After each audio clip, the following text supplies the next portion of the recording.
The autumn rain hammered against the reinforced windows of Haven Ridge, a fortified community nestled deep within the Appalachian Mountains, as Marcus Webb stood watch from the eastern tower. 3 years had passed since the outbreak turned civilization into a feeding ground for the dead, yet somehow this settlement of 200 souls had survived when so many others had fallen. Marcus pulled his weathered jacket tighter against the cold, his eyes scanning the tree line where the forest met the 12-foot walls that separated life from death. He was a construction worker before the world ended, a simple man who built homes for families who no longer existed, but now he was something more. A guardian, a protector, and tonight an unwilling witness to a truth that would shatter everything he believed about their survival. The sound of footsteps on the metal stairs behind him announced the arrival of Jennifer Hayes, the settlement's lead physician and one of the founding members who had established Haven Ridge in those desperate early days. Her face was pale, not from the cold but from something far more troubling, and Marcus immediately recognized the look of someone carrying a terrible burden. "We need to talk," she said, her voice barely audible above the rain, and Marcus felt his stomach tighten with an instinctive dread that came from living in a world where bad news was the only kind that existed anymore. Jennifer led him down from the tower and through the muddy streets of Haven Ridge, past the community hall where children learned lessons from salvaged books, past the greenhouses where they grew what little food they could, and into the medical center that occupied what was once a ranger station. Inside, the fluorescent lights flickered overhead, powered by the generators that rumbled in the basement, and Marcus saw 3 people waiting for them: Thomas Bryant, the settlement's elected leader and former police chief; Rebecca Martinez, head of security and a veteran of 2 tours overseas; and David Richardson, an engineer who maintained their vital infrastructure. The tension in the room was thick enough to cut with a knife, and Marcus knew that whatever Jennifer had discovered, these were the only people she trusted with the information. "Show him," Thomas said quietly, his normally commanding voice subdued, and Jennifer walked to a locked cabinet, retrieved a leather-bound journal, and placed it on the examination table between them. The journal belonged to Dr. Edward Harrison, the man who had founded Haven Ridge, the visionary who had somehow known to establish this sanctuary weeks before the outbreak became public knowledge, the leader who had guided them through the darkest days until his death 6 months ago from what they were told was a heart attack. Jennifer opened the journal to a marked page, and Marcus began to read the neat, precise handwriting that detailed something impossible, something horrifying. Dr. Harrison hadn't been a simple rural physician preparing for a potential disaster. He had been a researcher for GeneTech Corporation, one of the companies responsible for developing the experimental treatment that had triggered the outbreak. The entries revealed that Harrison had known about the virus, had understood its potential to spread, and had stolen research data along with something he called the catalyst before fleeing to the mountains to build Haven Ridge. But that wasn't the worst of it. As Marcus read further, his hands beginning to tremble, he learned that their survival hadn't been luck or good planning. It had been because Harrison had been administering a compound to everyone in the settlement through their water supply, an experimental suppressant that made them invisible to the infected. The zombies that occasionally wandered near their walls weren't being kept out by barriers alone. They literally couldn't perceive the people of Haven Ridge as prey. "This can't be real," Marcus whispered, but even as he spoke the words, pieces began falling into place. The mandatory water rations, Harrison's insistence that no one drink from natural sources, the way infected never seemed to notice them even when they ventured outside for supply runs. "There's more," Rebecca said, her military bearing unable to hide the fear in her eyes. "We've been inventorying Harrison's laboratory in the basement, the one he always kept locked. The compound he was giving us? We found enough for maybe another 3 months and no formula for making more." The implications hit Marcus like a physical blow. In 3 months, the protection that had kept them safe would disappear, and 200 people would suddenly become visible to every infected creature within miles, a feast that would draw the dead from across the region.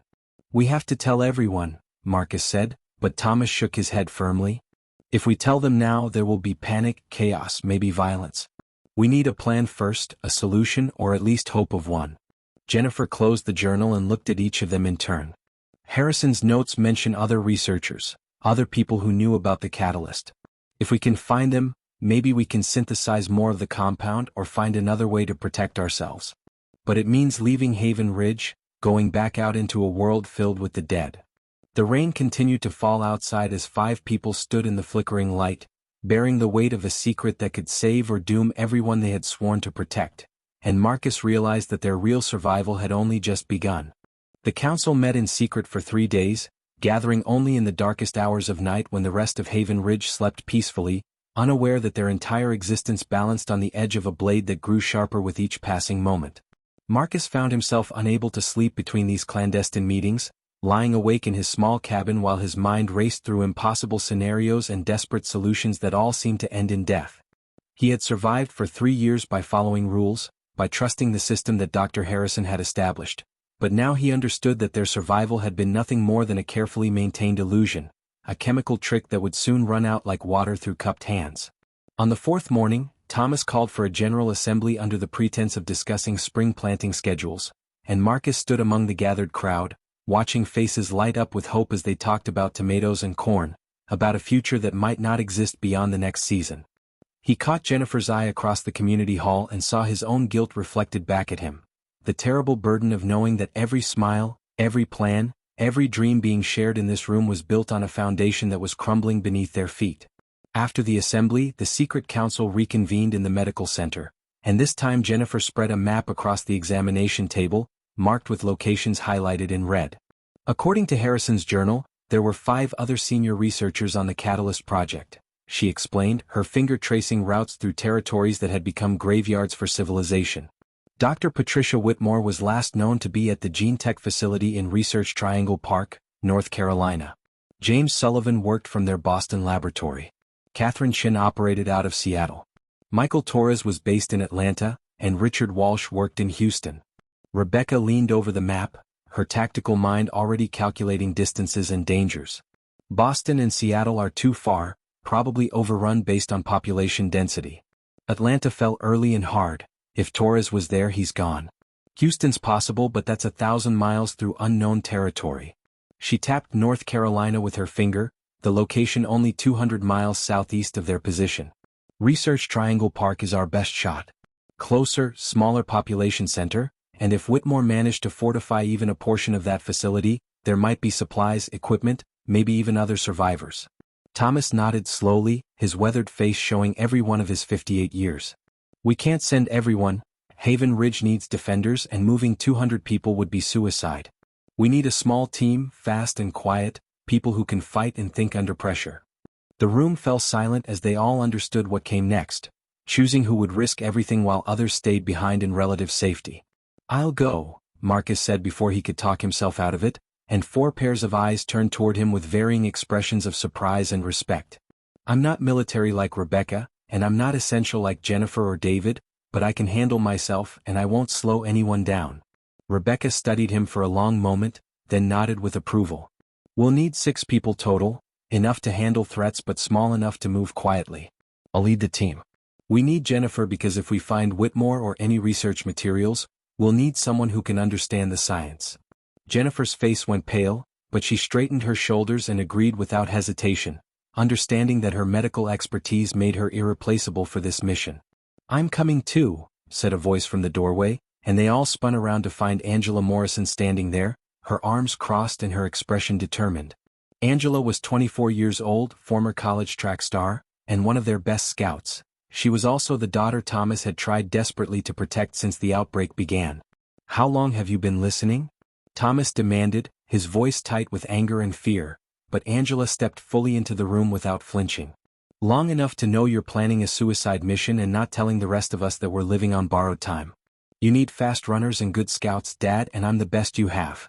The argument that followed was intense but brief, ending when Angela pointed out that they couldn't afford to let family sentiment override survival, and that her skills genuinely made her an asset they couldn't ignore. Thomas finally relented, looking 10 years older as he accepted that his daughter would be walking into the valley of death, but he held her gaze with fierce pride even as his heart clearly broke. David Richardson volunteered next, explaining that if they found equipment or generators at the research facility, they would need someone who could identify what was valuable and possibly get dormant systems running. That left them needing 2 more people, fighters who could protect the group when the inevitable happened and they encountered the infected. Rebecca recommended 2 names. Jake Patterson, a former Marine who had arrived at Haven Ridge 8 months ago, half-starved and carrying a rifle with exactly 3 bullets left, and who had proven himself reliable and deadly in equal measure, and Nicole Foster, a quiet woman in her 30s who had been a competitive shooter before the outbreak and could drop a zombie at 100 yards without breaking a sweat. Both accepted the assignment without hesitation when Rebecca approached them privately, understanding the stakes and willing to risk their lives for a community that had given them purpose in a purposeless world. The team of 6 spent the next week preparing in secret, gathering supplies, weapons, and equipment while maintaining the fiction that everything was normal, that Haven Ridge's future was secure, that the spring planting would actually matter. Marcus used the time to train harder, pushing his body through exercises that left him exhausted and aching, knowing that weakness on the road meant death not just for himself but for everyone depending on their success. He watched the people of Haven Ridge going about their daily routines. Children playing games that helped them forget the horror beyond the walls, couples holding hands and planning futures, elderly survivors tending gardens and sharing stories of the world that was, and he felt the weight of responsibility settle over him like a physical thing. On the night before departure, Jennifer gathered the team one final time and distributed small vials of clear liquid to each of them. "This is the compound," she explained quietly, "enough for each of you for 30 days. After that, if we haven't found a solution, we'll be just as visible to the infected as anyone else." Marcus pocketed the vial, feeling its weight like an hourglass counting down the remaining days of his life. Thomas stood before them, his police chief bearing giving way to something more vulnerable, something more human. "You're carrying the hopes of 200 people," he said simply, "but you're also carrying my daughter, my friends, my family. Come. Back alive with or without the cure. That's an order." As dawn broke over Haven Ridge, 6 people slipped through the eastern gate and into the world of the dead, leaving behind everything they had built, everything they loved, and stepping into a desperate race against time where failure meant not just their own deaths, but the end of the last true sanctuary humanity had left. The forest felt different once they passed beyond sight of Haven Ridge's walls, as if the trees themselves knew that the protection of Harrison's compound no longer rendered them completely invisible, that they were now moving through territory where death wandered freely and hunger never slept. Marcus kept his hunting knife loose in its sheath and his eyes constantly moving, scanning the shadows between the pines where morning mist clung to the ground like ghostly fingers. Rebecca led them in single file, her military training evident in every deliberate step, every hand signal, every pause to listen for sounds that didn't belong to the natural world. They moved southeast through the mountains, following old hiking trails that would keep them away from major roads where abandoned vehicles created mazes of rusted metal and shattered glass, places where the infected tended to congregate as if drawn by memories of their former lives. The first day passed without incident, just endless walking through wilderness that had reclaimed the scattered evidence of human civilization. A collapsed cabin here, an overgrown campground there, silent monuments to a species that had ruled the earth until something smaller than the eye could see had knocked them from their throne. They made camp that evening in a cave Rebecca had scouted, setting no fire despite the cold because smoke could be seen for miles and the infected weren't the only threat in the wasteland that America had become. As they ate cold rations and drank carefully measured water, Angela pulled out a worn photograph of Haven Ridge, showing the community hall during last winter's holiday celebration, faces lit up with genuine joy despite everything they had lost. "Do you think they'll forgive us if we fail?" she asked quietly, and Jennifer reached over to squeeze her hand with a gentleness that seemed impossible in a world so harsh. "We're not going to fail," Jennifer said, but Marcus heard the uncertainty beneath her words, the knowledge that determination alone couldn't overcome the odds stacked against them. Jake took first watch, positioning himself at the cave entrance with his rifle across his knees, while the others tried to sleep on the hard ground, wrapped in thin blankets that did little against the October chill.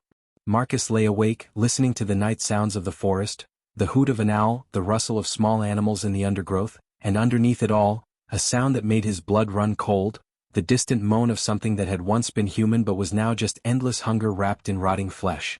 Morning came with a gray sky that promised rain, and they broke camp quickly, covering their traces and moving out before full daylight exposed them on the exposed ridge line they needed to cross. By noon they had descended from the mountains into the Piedmont region, where the terrain flattened and the trees gave way to abandoned farmland, fields that had once produced crops now growing wild with weeds and brush that stood taller than a man. It was here, crossing through what had been a soybean field, that they encountered their first infected.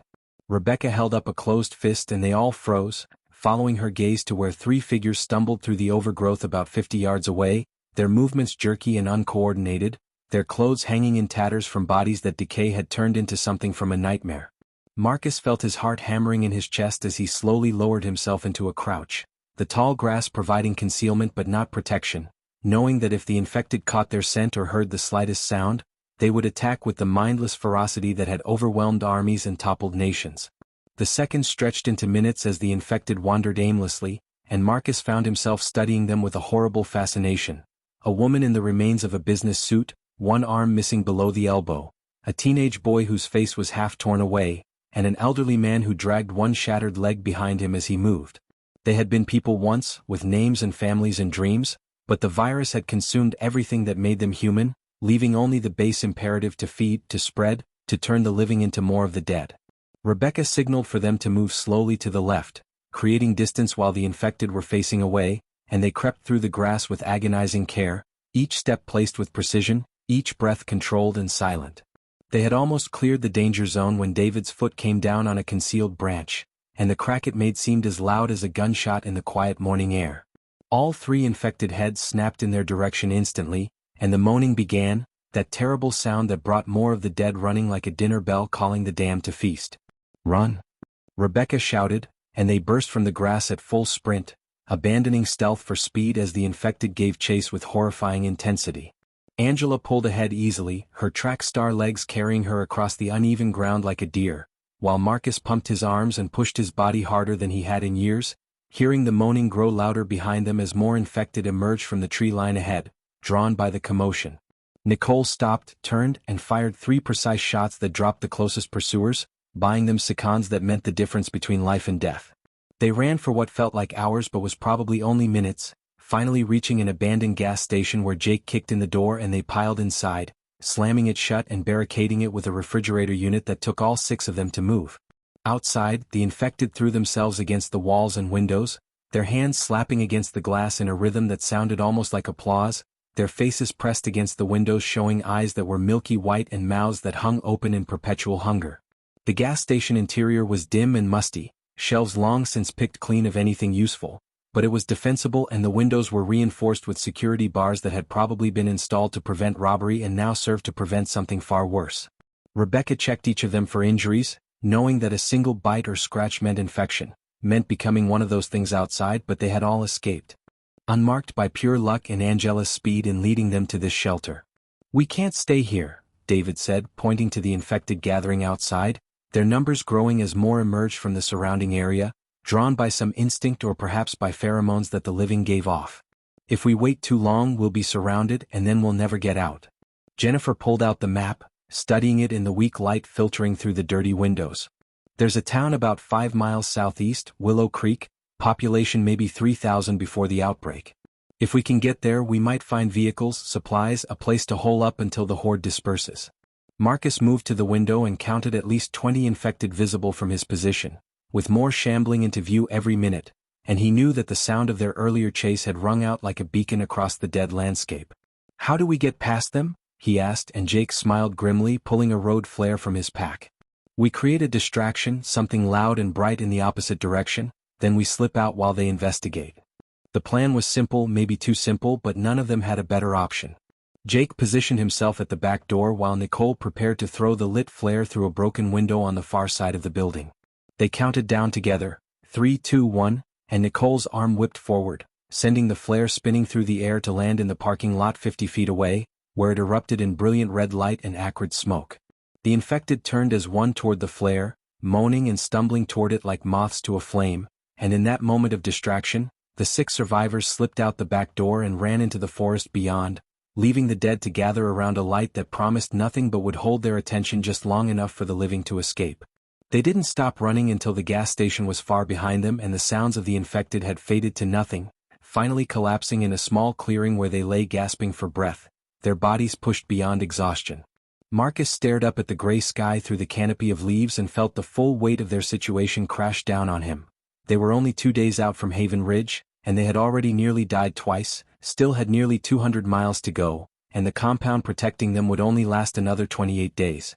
Angela sat up and wiped sweat from her face, her hands shaking slightly from the adrenaline crash. "My father was right," she said softly, "this is a suicide mission." Jennifer looked at her with fierce determination burning in her eyes, the same determination that had kept her saving lives even when the world was ending around her. "Maybe it is," she said, "but it's the only mission we have and 200 people are counting on us to see it through." As the rain finally began to fall, washing away the sweat and fear and exhaustion, the 6 survivors gathered their strength and their resolve, knowing that the hardest parts of the journey still lay ahead, and that every mile brought them closer to either salvation or doom, with no way to know which until they reached the end. Willow Creek appeared through the rain like a ghost town from an old western, its main street lined with shops whose windows had been smashed years ago, their interiors long since looted of anything valuable. Marcus led the team down a side alley, keeping to the shadows as they moved deeper into the abandoned town, water dripping from the brims of their hoods and their boots splashing through puddles that reflected the gray sky above. The infected presence here was lighter than expected. Only a handful of stragglers that Nicole took down with silent precision using a crossbow she had scavenged from a hunting shop 2 blocks back. They found shelter in a 2-story brick building that had once been a public library, its heavy doors still intact and its upper windows offering clear sight lines in all directions. Inside, the smell of mildew and decay hung heavy in the air, but the structure was sound, and more importantly they found a collection room in the basement that had only one entrance and no windows, a place where they could risk a small camping stove to heat food and dry their soaking clothes. As they settled in for the night, Rebecca organized watch rotations while David explored the building, returning an hour later with an unexpected discovery: a functioning ham radio system that some previous survivor had installed, probably using the library's emergency generator before fuel ran out. "I can't get it working without power," David explained, examining the equipment with professional interest. "But if we find a generator and fuel, we might be able to reach other survivor groups, maybe even contact Research Triangle Park directly." The possibility hung in the air like a lifeline, a chance to gather intelligence before walking blindly into whatever waited for them at the GeneTech facility. Jake volunteered to search the surrounding buildings for a generator while there was still daylight, and against her better judgment, Rebecca agreed, sending Nicole with him for backup and giving them strict orders to return within 2 hours. Marcus watched them disappear into the rain and felt a gnawing anxiety in his gut, the certainty that splitting up in hostile territory was asking for trouble, but he kept his concerns to himself and instead helped Jennifer sort through their medical supplies, taking inventory of bandages and antibiotics they might need before reaching their destination. An hour passed, then 90 minutes, and Rebecca began pacing near the windows, her hand never far from her sidearm. When the 2-hour mark came and went with no sign of Jake or Nicole, she made the decision that Marcus had been dreading. "We have to go look for them," she announced, her voice tight with controlled worry. "Angela, David, you stay here and secure this position. Marcus, Jennifer, you're with me." They moved out into the late afternoon gloom, following the route Jake and Nicole should have taken toward the commercial district where hardware stores and automotive shops might yield a generator. The streets were eerily quiet except for the constant patter of rain, and Marcus found himself jumping at every shadow, every piece of wind-blown trash that skittered across the pavement. They found the first body 3 blocks from the library, an infected that had been killed recently, a clean shot through the skull that had Nicole's precision written all over it. Blood mixed with rainwater, flowing in pink rivulets toward the storm drains, and Rebecca knelt to examine the corpse with professional detachment. "Killed within the last hour," she confirmed, standing and following the trail of destruction that led deeper into the commercial district. They found 2 more bodies, then 5, then a scene of carnage outside a hardware store where at least 15 infected lay scattered across the parking lot, their bodies torn apart by what must have been a desperate firefight. The hardware store's glass doors had been shattered inward, and when they approached cautiously, they heard voices inside, Jake's low rumble and Nicole's sharper tone, along with others they didn't recognize. Rebecca entered first with her weapon raised, and Marcus followed close behind, blinking as his eyes adjusted to the dim interior where flashlight beams cut through the darkness. Jake and Nicole stood near the back of the store along with 3 other people, 2 men and a woman, all armed, all looking haggard and suspicious in the way that survivors learn to be when encountering strangers who might be salvation or threat. "Thank God," Jake said when he saw Rebecca, lowering his rifle slightly. "We found the generator, but we also found them." He gestured to the 3 strangers, and the woman stepped forward, her dark hair pulled back in a tight ponytail, her eyes sharp and evaluating. "I'm Sarah Chen," she began, but Jennifer immediately interrupted, her voice filled with shock and something like hope. "Chen? Are you related to Catherine Chin, the researcher from GeneTech Seattle?" The woman's eyes widened in surprise, her guard dropping slightly. "Catherine was my sister. How do you know that name?" The next hour unfolded like pieces of a puzzle falling into impossible place as they shared information in the relative safety of the hardware store's back room. Sarah explained that she and her 2 companions, brothers named Eric and Daniel Morrison, had been traveling east from the ruins of Charlotte, searching for her sister Catherine, who had sent a final radio message 6 months ago claiming she had reached Research Triangle Park and was continuing the catalyst research. Jennifer's hands shook as she pulled out Harrison's journal and showed Sarah the entries about the Gene Tech project, watching the other woman's face cycle through disbelief, anger, and finally a grim understanding. Edward Harrison, Sarah said bitterly. Catherine mentioned him in her message, said he had stolen critical research and disappeared. She spent months trying to recreate the catalyst formula without his data, trying to save people, and he was hiding in the mountains keeping it for himself. Marcus felt compelled to defend the man who had saved Haven Ridge, but he couldn't find the words because Sarah was right. Harrison had saved 200 people by condemning thousands more to death or worse, and there was no moral arithmetic that could balance that equation. Eric Morrison, the older of the two brothers, spoke up in a gravelly voice roughened by years of shouting orders over construction equipment. If your people have Harrison's research and Catherine has been working on the catalyst independently, then combining both sets of data might actually give us a complete picture, a way to synthesize the compound in larger quantities. The possibility electrified everyone in the room, transforming their desperate mission into something with real hope attached to it, but Sarah's next words brought them crashing back to reality. "There's a problem," she said quietly. Catherine's last message said she was being pursued by a group calling themselves the Reapers, survivors who've turned to raiding and killing, who want the catalyst research to use as a weapon, a way to control other survivor groups by threatening to withhold protection from the infected. Rebecca's jaw tightened, her military mind already calculating the tactical implications. How large is this Reaper group? Daniel Morrison, younger and leaner than his brother, answered with the certainty of someone who had encountered them personally. At least 40 strong, well-armed, organized like a military unit. They've been systematically hitting survivor settlements between here and the coast, taking supplies, taking people, and leaving nothing but corpses behind. The small group fell into heavy silence as they processed this new threat, understanding that they weren't just racing against time and the infected anymore, they were potentially walking into a war zone where human predators might be more dangerous than the undead. Marcus thought about Haven Ridge, about Thomas and the others waiting for their return, about children playing in gardens and elderly survivors sharing stories, and he felt anger kindle in his chest, a burning determination that these Reapers or whatever they called themselves wouldn't stop them from saving their home. "Then we move faster," he said, surprised by the steel in his own voice. "We get to Research Triangle Park, we find Catherine Chen or her research, we get what we need, and we get out before the Reapers know we're there." Sarah studied him with newfound respect, then nodded slowly. "We've been trying to reach Catherine for months. If you're going to Research Triangle Park anyway, we're coming with you. 9 people have better odds than 6, and if the Reapers are already there, you'll need every gun you can get." Rebecca accepted the alliance with a soldier's pragmatism, understanding that their mission had just become exponentially more dangerous but also more possible with additional skilled fighters. They loaded the generator onto a wheeled cart they found in the hardware store, along with fuel cans and supplies that would sustain 9 people for the remainder of the journey. As they prepared to return to the library, Nicole suddenly held up her hand for silence, and they all heard it, the rumble of engines approaching from the east, multiple vehicles moving through the town in a coordinated pattern. "Reapers," Sarah whispered, her face going pale. "They patrol the major routes, looking for survivors to capture or kill." Rebecca made a split-second decision, directing everyone to the store's basement where they huddled in darkness, listening as the vehicles passed slowly by outside, spotlights sweeping across storefronts and the voices of men calling out taunts to any survivors who might be hiding, promising safety and supplies to anyone who surrendered, lies wrapped in honey to disguise the poison beneath. Marcus held his breath as a spotlight played across the hardware store's broken windows, illuminating the bodies they had left in the parking lot, and he heard the vehicles stop, heard doors opening and boots hitting pavement. "Someone hit this place recently," a voice called out, hard and merciless. "Search the building. If there's anyone alive in there, bring them to me." Footsteps echoed on the floor above them as the Reapers entered the store, and Marcus felt Jennifer press against him in the darkness, her breathing shallow and controlled.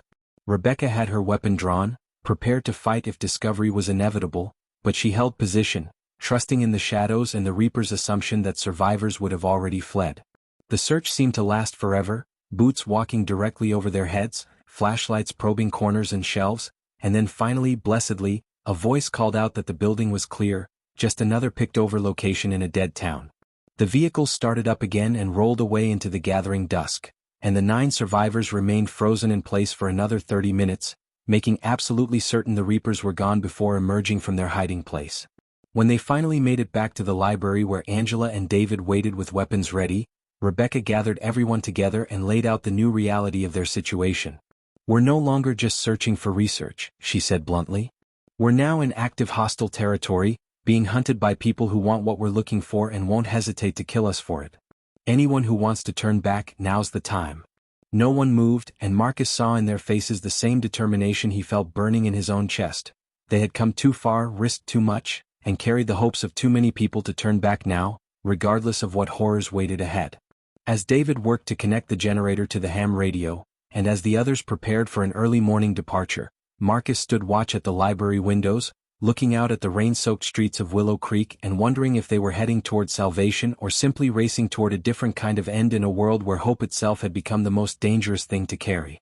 The generator coughed to life in the library's basement, its rumble seeming dangerously loud despite David's efforts to muffle the sound with salvaged furniture and blankets. Marcus stood at the top of the stairs, listening for any signs that the noise had attracted unwanted attention from either the infected or the Reapers who patrolled these streets, but the night remained quiet except for the steady drumming of rain on the roof. Below, David worked the ham radio controls with the focused intensity of someone who understood that this might be their only chance to gather intelligence before walking into the unknown. Static hissed and popped through the speakers as he swept through frequencies, searching for any human voice in the vast ocean of silence that had swallowed the world. Jennifer sat beside him with Harrison's journal open, reading aloud the technical frequencies that GeneTech had used for internal communications, hoping that someone somewhere might still be monitoring those channels. An hour passed with nothing but static and the occasional fragment of automated emergency broadcasts still looping years after anyone remained to heed their warnings. Angela brought coffee made from their precious supply of grounds, the bitter warmth helping to keep everyone alert as exhaustion pulled at their edges. Marcus was beginning to think the effort was futile when suddenly a voice crackled through the speakers, female and tense with urgency. "This is Dr. Catherine Chin broadcasting from Research Triangle Park Facility Alpha, Emergency Frequency 779er. If anyone can hear this message, we are under siege and in desperate need of assistance. The Reapers have surrounded our position with approximately 50 hostiles. We have food and water for another week, maybe 2 if we ration severely, but ammunition is critically low. We possess vital research data that cannot fall into their hands. To any military or survivor groups receiving this broadcast, we are located at." The transmission dissolved into static, and despite David's frantic efforts to restore it, the voice was gone, leaving only the empty hiss of dead air. The basement erupted into controlled chaos as everyone spoke at once, but Rebecca's sharp whistle cut through the noise and brought order back to the room. "We have confirmation that Catherine Chin is alive and at the target location," she said, her tactical mind already working through implications and options. "We also know she's under active assault and running low on supplies and ammunition. That changes everything." Sarah was on her feet, pacing with barely contained energy. "We have to help her. If the Reapers break through and capture that research, they'll have leverage over every survivor group on the eastern seaboard. They could build an empire on fear, controlling who gets protection from the infected and who gets left to die." Eric Morrison crossed his arms, his construction worker frame tense with frustration. "We're 9 people with limited ammunition ourselves. What are we supposed to do against 50 Reapers and however many infected are in the area? This isn't some heroic movie where a handful of people overcome impossible odds. This is reality, and in reality, we'd be committing suicide." The argument that followed was heated but necessary, with Jake advocating for a rescue attempt, Daniel pointing out the tactical impossibility, and Nicole suggesting they try to make contact with Catherine directly to coordinate a plan. Jennifer sat quietly through it all, studying Harrison's journal with increasing intensity, until finally she looked up with an expression that was equal parts brilliant and terrifying. "There might be a way," she said softly, and the room fell silent. Harrison's notes mentioned that the catalyst compound doesn't just make us invisible to the infected. It can be modified, concentrated, to have the opposite effect. He theorized that a concentrated dose could be made into an aerosol that would attract infected from miles around, drawing them to a specific location like a beacon. Marcus felt his stomach drop as he understood what she was suggesting, and from the looks on the others' faces, they understood too. "You want to weaponize the infected," Rebecca said flatly, "use them as an assault force against the Reapers." Jennifer nodded, her hands trembling slightly as she closed the journal. "We have a small amount of the compound. If David can help me modify the chemical structure and create a delivery system, we could deploy it near the Reaper positions. The infected would swarm the area, forcing the Reapers to fight on two fronts or abandon their siege entirely. The ethical implications hung heavy in the air. They would be deliberately turning the infected into weapons, sending them to kill people who were technically still human, even if those humans had chosen to become monsters in their own way. But as Marcus looked around the room, he saw the same grim calculation on every face. The Reapers had made their choice when they started murdering survivors and building their empire on suffering. How long would it take to prepare the aerosol? Rebecca asked, her acceptance of the plan implicit in the question. David and Jennifer exchanged glances, doing mental calculations. 6 hours, maybe 8, David estimated. We'd need to find certain chemicals, probably available in the abandoned pharmacies around here, and then modify the camping stove into a synthesis apparatus. It's makeshift and dangerous but possible. Rebecca checked her watch and made a command decision. We have 10 hours until dawn. David and Jennifer, you work on the aerosol. Sarah, you keep trying to make contact with your sister. Let her know help is coming. Everyone else, we're going to scout the surrounding area, find vehicles that work, and map out the fastest route to Research Triangle Park. We move out at first light and we hit the Reapers before they know we're coming. The next 8 hours passed in a blur of frantic activity. Marcus accompanied Jake and Eric on a vehicle search, finding a delivery truck with enough fuel to make the journey and room for all 9 of them plus equipment. They also discovered a construction site where Daniel located a portable cement mixer that could be adapted to distribute the aerosol across a wide area, along with lengths of hose and mechanical timers that could create a delayed deployment. Meanwhile, in the library basement, Jennifer and David worked with intense concentration, mixing compounds that filled the air with acrid chemical smells, their hands steady despite the knowledge that one mistake could kill them all or render the entire plan useless. Sarah finally made contact with Catherine again around 3 in the morning. A brief crackling exchange where she identified herself and explained that help was coming, though she couldn't provide specifics in case the Reapers were monitoring frequencies. Catherine's response was weak, distorted by interference, but the relief in her voice was unmistakable. Sarah? Oh God, I thought you were dead. Listen, the Reapers have heavy weapons, military grade, and they've been testing our defenses for 3 days. We have maybe 20 people here, mostly researchers and their families, only 6 of us with any real combat experience. We've barricaded the main lab building, but they're going to breach the perimeter soon. Whatever you're planning, make it fast. The transmission ended there, leaving Sarah staring at the radio with tears streaming down her face, the first genuine emotion Marcus had seen from her since they met. Angela put an arm around the older woman's shoulders, offering comfort in the way that had become rare and precious in their shattered world, and Sarah leaned into the embrace for just a moment before straightening and wiping her eyes, her armor of hardness sliding back into place. As dawn approached, the team assembled in the library's parking lot, loading the delivery truck with weapons, supplies, and the jury-rigged deployment system for the aerosol. Jennifer carefully secured 3 sealed containers of the modified compound, each one glowing faintly in the pre-dawn darkness with a sickly green luminescence that made Marcus's skin crawl. Once we activate these, Jennifer explained to the group, the infected within a 5-mile radius will be drawn to the deployment location within 30 minutes. The effect lasts approximately 4 hours before the compound breaks down, but in that time, every zombie in the area will converge on that spot with single-minded intensity. Rebecca studied the containers with professional interest. Can we control the direction of the effect? Make sure the infected hit the Reapers and not Catherine's position. David nodded, showing her the portable mixer and timer system. We set up 3 deployment points in a triangle around the Reaper position, time to activate sequentially. The infected will be drawn through their lines, not ours, and the concentration gradient will keep them focused on the Reaper perimeter. The plan was full of variables and unknowns, a desperate gamble that could save Catherine and her research or could doom them all to a horrific death, but it was the only plan they had. As the first light of morning touched the sky, painting the clouds in shades of gray and pink that seemed obscenely beautiful in a world so ugly, 9 survivors climbed into the delivery truck and started the engine. Marcus took one last look at the Willow Creek Library, thinking about all the knowledge stored in its moldering books, stories and science and history that meant nothing now except as kindling, and he wondered what future archaeologists would make of their civilization if anyone survived to dig through the ruins.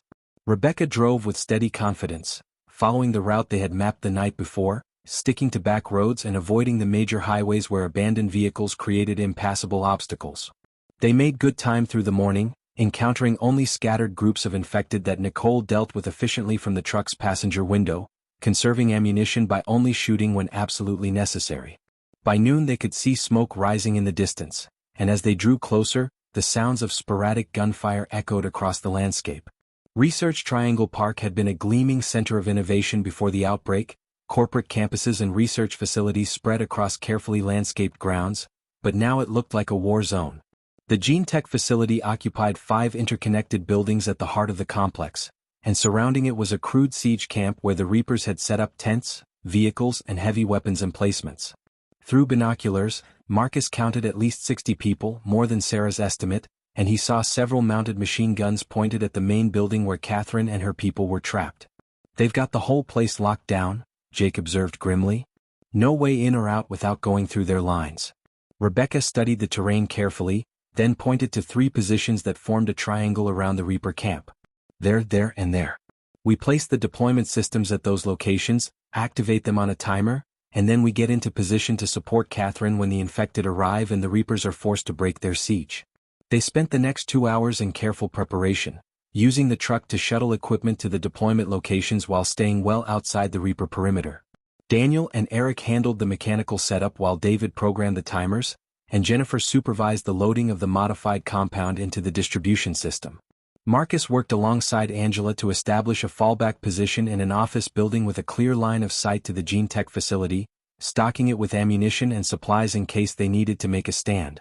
As the afternoon wore on, Sarah made one final radio contact with Catherine, using a coded message they had apparently established years ago. "The cavalry arrives at 1600 hours, she said simply. "Be ready to move when the party starts." Catherine's response was equally cryptic but edged with hope. "Received. We'll be ready." "Sarah, if this doesn't work..." But Sarah cut her off firmly. "It's going to work. I didn't travel 800 miles to lose you now. Stay alive for another hour, that's all I ask." At precisely 4 o'clock in the afternoon, 3 timers activated simultaneously, and 3 portable cement mixers began churning, spraying a fine mist of modified catalyst compound into the air where the wind caught it and carried it across the landscape.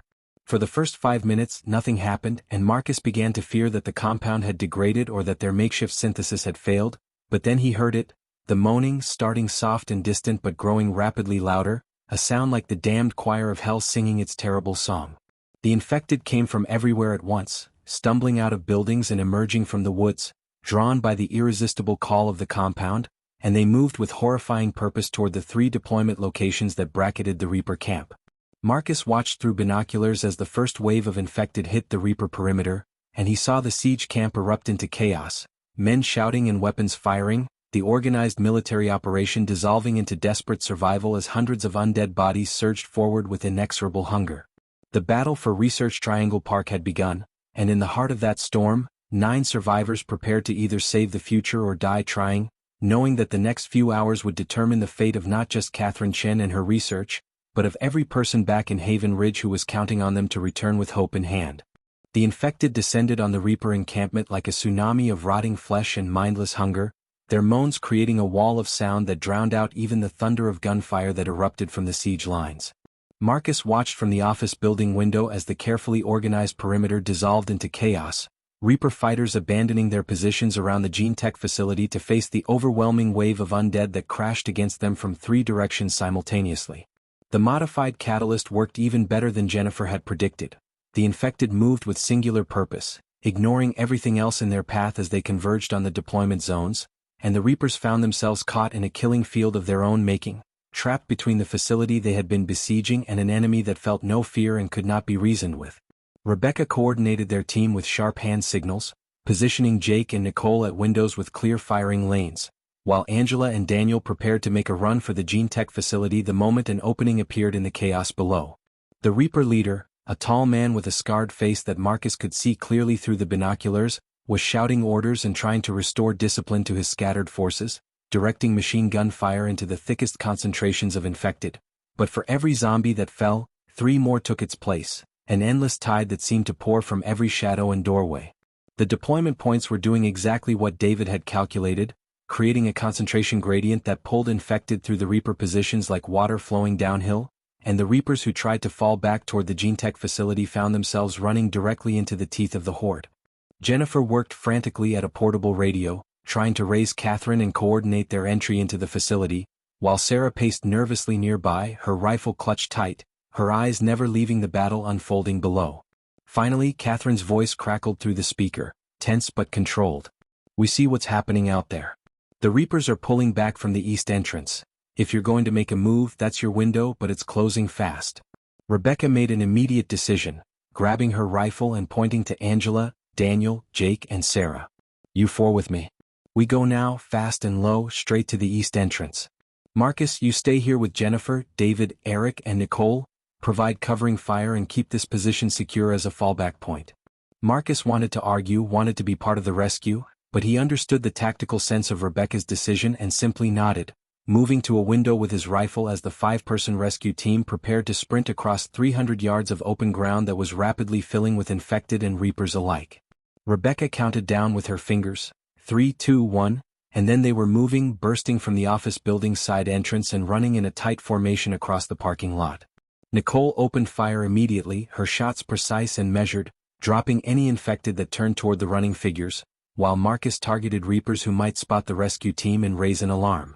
The run seemed to last forever, 5 people racing across broken pavement while death surrounded them on all sides, infected stumbling past just yards away, drawn so completely by the catalyst that they barely registered the living humans in their midst.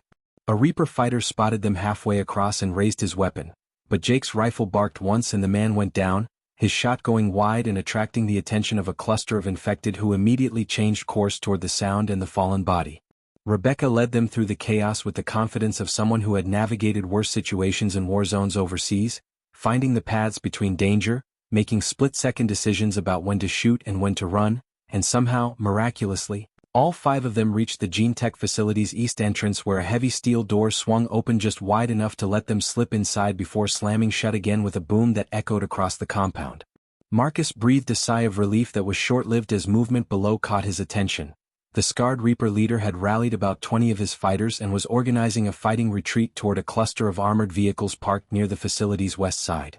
These weren't random survivors playing at being soldiers. They moved with military precision, laying down suppressing fire while falling back by squads, and Marcus realized they were planning to escape rather than die fighting an unwinnable battle. But the Reaper leader wasn't just retreating, he was directing several men to plant something at the base of the Gene Tech facility, packages that could only be explosives meant to deny Catherine's research to anyone if the Reapers couldn't claim it themselves.